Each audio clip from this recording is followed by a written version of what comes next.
Hey yo mga padi, welcome back to my YouTube channel. Sorry, ngayon na lang ulit nakapag-upload dahil medyo busy sa mga bagay-bagay. Kaya puro lang muna mga Reels tsaka TikTok ang ating pinagkakaabalahan. So ayun, I'll be sharing with you my experience riding this Kawasaki ZA-400 for a year. Magwa 1 year na siya this April.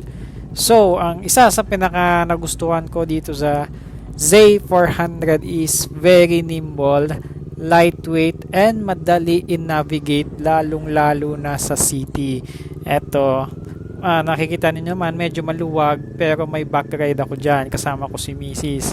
Pero kahit ganun pa man, tingnan nyo naman, mabilis ko lang na ina-navigate itong Z400. So, isa yan sa mga nagustuhan ko and yan ang isa sa mga dahilan kaya 4 keeps ang Z400. Considering na big bike ang Z4, mako-compare ko siya sa Aerox and NMAX kasi malapad din yun at saka mabibigat. Lalong-lalo na pag tumatakbo na tong Z4, sobrang smooth at gaan. Kaya okay siya for daily use and driving. Kaya sa mga interested dyan, please like, share, and subscribe to my channel at mag-share pa ako ng mga more videos na kagaya nito to educate more sa ating mga interested buyers ng Z4. So yan po muna. Ride safe always mga padi. And ciao!